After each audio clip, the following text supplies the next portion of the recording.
So if you have a mortgage, you probably have some sort of mortgage insurance, or at least you should. But where that mortgage insurance is and are you properly using it is why Anthony is here, because I think this is where some people will be potentially making a mistake, and I think I'm actually one of them, because your bank will ask you if you want mortgage insurance, and this is in case something was to happen to you. You can have death and or critical illness on your mortgage, right? Or disability, and then if something does happen and you are in one of these categories, your mortgage is paid off, or the remainder of your mortgage is paid off if it's with your bank. That's right. So today I wanted to talk about mortgage insurance, and we're going to zero in on the life insurance part of it. So with mortgage insurance, it's a very popular product that people have.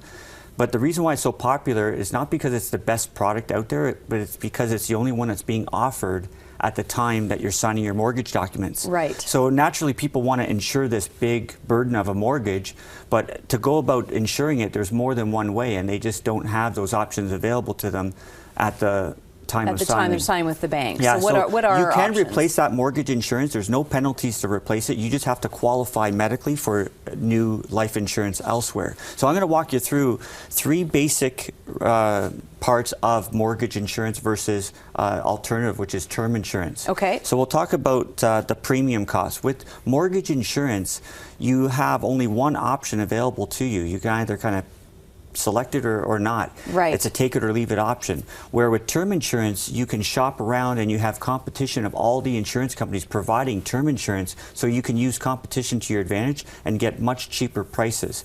Another thing with premium costs with mortgage insurance, because your policy is tied to your mortgage, chances are that over the life of your mortgage, the next 25 to 30 years, that amount's going to change. Well, you're not going to probably stay with the same mortgage provider for that same length of time. So every time you switch from maybe RBC to Credit Union to Scotiabank, you're having to reapply for the mortgage insurance at older ages. So your price is going to naturally go up over time. As you get older, right. Where term insurance, your costs can be locked in at your youngest age when you're applying, and you can lock that in for any length of time that you want. So the terms come in 10, 20, 30, and longer. So that really keeps the premiums much cheaper with term insurance versus mortgage insurance.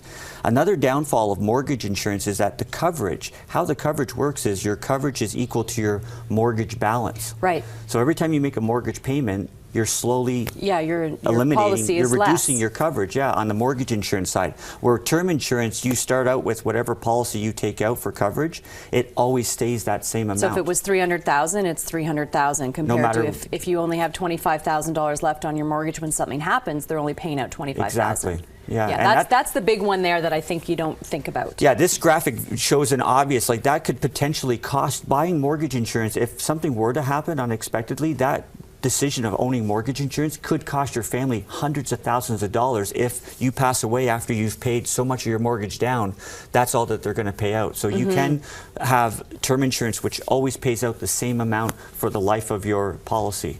Right. The last thing that I want to bring to your attention is the medical underwriting.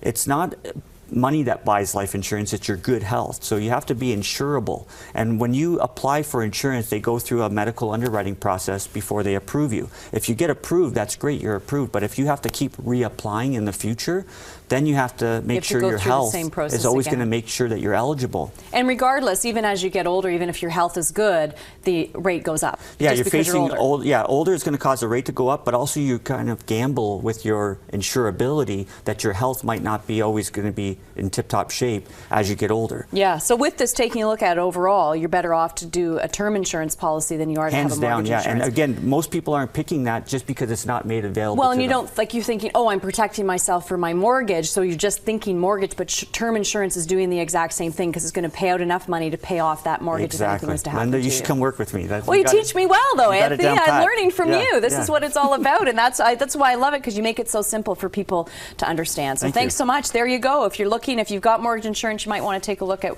how much you're paying and how it works, and take a look at term insurance instead. Anthony, always a pleasure. Great job. All right, for more information for Anthony, you can go to Cap Financial. They're located up in Flamborough at 50 Courslab Drive, and you can also give them a call at 905-297-1179 or go capfinancial.ca for more information.